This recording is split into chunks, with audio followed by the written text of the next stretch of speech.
Have you ever thought about how you're blocking your own success? The success that you're working really, really hard to achieve? Well, this thought popped into my head back in 2010. I just left my corporate career.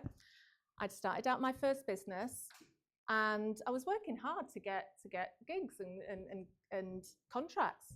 And I landed a gig that was to support 200 people on a webinar. And this was back when webinars were brand new. And I was super excited, really, really excited. It's what I was working towards. And then the nerves started. And we got to about 15 minutes before I was about to go on, and my fight and flight kicked in. I started to feel all the feelings. What if I'm not good enough? What if I fail? What if the tech breaks? What if? I was frantic. And I was thinking, how do I get out of this? What do I do? What if I just phone them and say, oh, my tech's gone down? What if I tell them, no, I can't do it because my internet's gone down? What if I've just got the plague or laryngitis or something? Everything was going through my mind. So I didn't know what to do. So I thought the only thing that I could possibly do, I went to see the only other person in the house at that time, my then 14-year-old daughter. I walked into a room. She was there doodling on a notebook, and I'm saying, Hannah, you've got to help me. You've got to help me. I'm freaking out, mate. I don't know what to do. I've got 200 people on a webinar. This is what I wanted to do, but what do I do? Help me, help me, help me. Without looking up, I kid you not, she said, you're not Madonna. Get over yourself. It was the teenage slap down that I really needed, because it was the best pattern interrupt. It got me out of my head and into my heart, and I was able to do something great. But what I also realized at that point was that I'd hit an invisible ceiling, a ceiling that I hadn't actually expected. Even though it's something that I really wanted, even though I was going for something, this ceiling was there, and I was actually sabotaging my own success. You see, we've got two types of minds at play. We've got our conscious mind, and this is the thing that makes all the rational decisions. And then we've got our subconscious mind, and this is the thing that can kind of trip us up. This is the place where it just wants to keep us safe. Its primary objective is to keep us safe. And what do you reckon feeling safe is? It's just normal, isn't it? It's firmly in our comfort zone. It's alive. It is not living our best self. It's not earning loads of money. It's not doing everything in terms of your speaking businesses. It's not being married to Brad Pitt or whoever your version of Brad Pitt is. It's not doing any of those things. But yet it's there. So when we do stretch our comfort zone, when we do try to play outside of that arena, what do you reckon happens? We start to self-sabotage. We start to do things to block our own success. And this is where the success thermometer actually comes into play. So I want you to imagine there's 3 different levels. We've got the first level down here, the middle level, and then the top tier. Our middle level, our bottom level rather, is the lowest that we will allow ourselves to go. And I'm sure we've all been there. Let's have a bit of a raise of hands. You know, when you've had a bit of a lean couple of months and you start to look at your bank account and think, oh, I need to do something about that. We start to get a bit panicky, don't we? And this is because we have this fear of judgment. We don't want to go out and say, oh, I'm not doing so well. So when we're in that place, when we're at our lowest level, what do? We start to spur ourselves into action, whether we do something different or whether we take just more action. Then there's times where we reach our top level. This is where I was back when I was not Madonna. Yeah, our top level is where you start earning more money or start getting that paycheck that you'd really, we all love to see.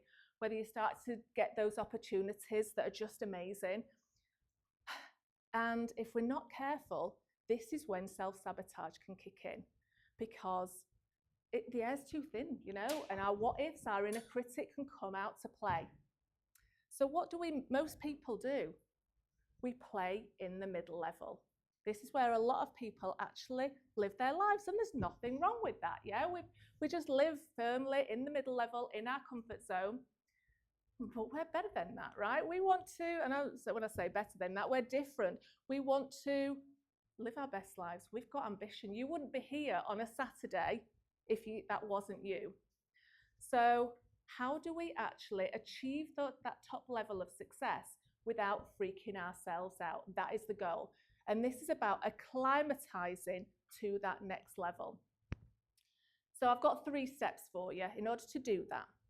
Step 1 is, I'm going to give you a bit of a challenge. I'd like you to create and just design your next level of success. Now, I'm not talking about your ultimate success. I'm not talking about going from A to Z. I'm talking about thinking, what would B look like? What would C look like? What is the next level for you?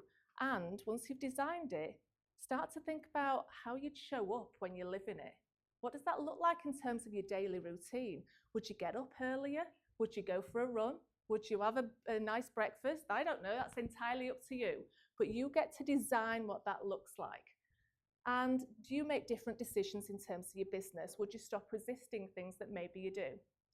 Which brings me on to step number 2. This is about getting really up close and personal with how you sabotage yourself.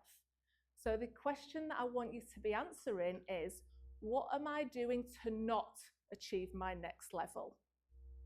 Just let that land. What am I doing every single day to not achieve my next level? So are you not sending out that email that you know that you should? Are you not having that conversation that you know that you should? Are you not promoting yourself in the way that you should? Are you being busy on the small stuff every single day? Are you avoiding things? Have you got an excuse? An example that I've got that really sticks into my mind is that I once worked with a business leader, and he wanted to get more business into his business, like most of us do. And we got talking, and he said, well, I've got somebody that I could reach out to, but it's getting up to Christmas. It's the wrong time of year. He won't be interested. After having a bit of a chat about looking at his excuses, he sent this email off, and no word of a lie, it turned into a 6-figure contract, just from sending that email off that he'd been sat on. So these are things that we all need to really start to think about. What are we doing to not achieve our goals? Which brings us on to step number 3. And this is living it. This is probably the hardest bit, but also the most exciting bit. You get to live it every single day. Start to ask yourself that question, but also start to make that shift, start to challenge yourself. So think about how you're getting up. Think about everything that you're doing during the day. Think about what the success you've had at the end of the day. Celebrate every single time you step into and embody your next level of success. Because what that will actually be doing is acclimatizing you to that top level. So pretty soon, your top level becomes your middle level, and then you create a brand new top level, and off you go again. And it's by doing these 3 steps, super simple, that you get to unblock your own success every single day and smash your own ceiling. Thank you.